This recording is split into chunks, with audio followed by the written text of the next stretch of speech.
9, 12, 5. If you think about it, their names sound strange, right? Not like ordinary people's names. But that's because they aren't names at all. They were never given names. Since childhood, they've only been known by numbers. Not because they're special, but because someone stripped away their identities from the very start. Behind those numbers lies a secret project deliberately buried by the state. A project that produced geniuses, and at the same time, a project that destroyed their lives. That project is called the Athena Plan.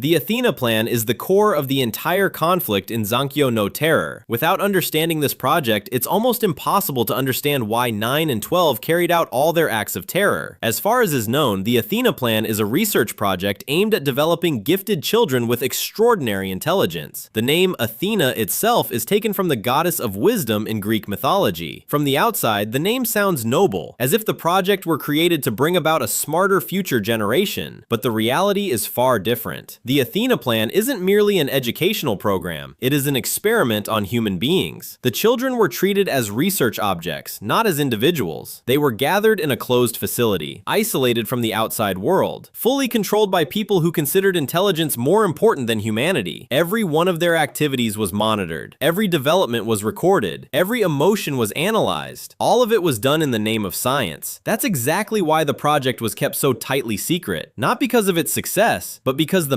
methods used could never be accepted if made public. The most tragic thing about the Athena Plan isn't the experiment itself, it's who became its victims. They were children who should have grown up with family, learning to play, getting to know love, building dreams. But all of that was taken from them. At the Athena facility, their lives were fully controlled. They underwent extremely strict education. Their intellectual abilities were constantly honed, but their emotional needs were ignored. No hugs, no family, no names. Human relationships gradually turned into relationships between researchers and research subject. They were shaped into extremely intelligent human beings, but at the same time, they lost the chance to become whole human beings. Then came a tragedy that changed everything. A massive fire swept through the Athena facility. In the chaos, many children became casualties. For some people, the fire was an accident, but for 9 and 12, that fire became their first chance to reclaim their freedom. They managed to escape, but that freedom never truly erased the wounds they had carried since childhood.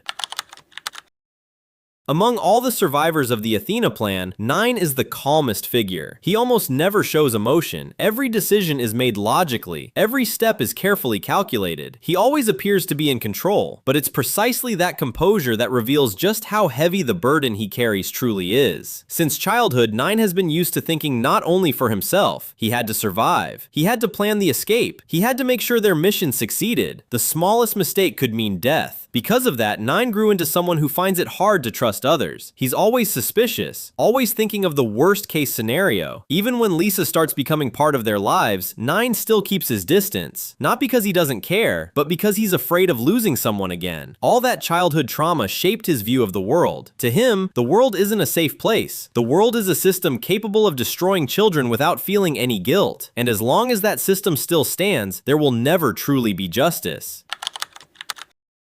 If 9 is the head, then 12 is the heart. He smiles far more easily. He's more relaxed, more spontaneous. He's still able to enjoy small things that feel ordinary to other people. Riding a motorbike, playing, joking around, laughing. All of it becomes something deeply precious to him. His relationship with Lisa reveals his most human side. He's curious about normal life. He wants to know what it feels like to have a friend, what it feels like to be trusted, what it feels like to live without constantly having to hide. Precisely because of that, 12 becomes proof that the Athena Plan didn't fully succeed. The system may have been able to take away his childhood, but it failed to erase his humanity entirely. Behind his identity as a terrorist, there's still a child who wants to live like an ordinary person.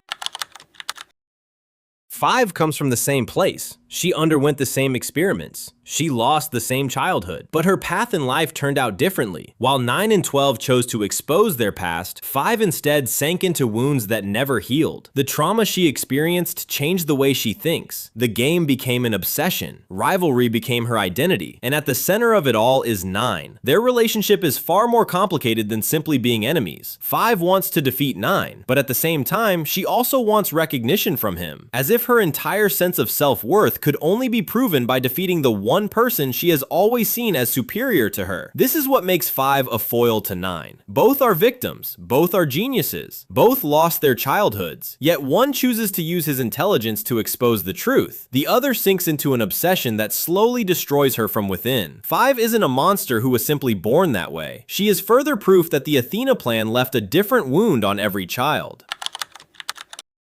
One of the most powerful symbols in this anime is actually very simple. They don't have names, only numbers. 9, 12, 5. In everyday life, a name is part of one's identity. A name allows someone to be recognized as an individual. When a name is stripped away, all that remains is data, a number and an object. In real-world history, practices like this have happened many times. Prisoners of war were given numbers. Concentration camp victims lost their names. Even in various experiments conducted on human beings, research subjects were often referred to by code rather than by personal identity. The purpose is always the same: to strip away someone's humanity, because it's far easier to treat someone as an object once they're no longer seen as a human being. The Athena Plan did the same thing. The children weren't called by name, they were called by number, as if they were simply a product that could be replaced at any time. And perhaps this is exactly why 9 and 12 eventually chose to fight back, because they wanted to prove that they were more than just numbers in a classified document.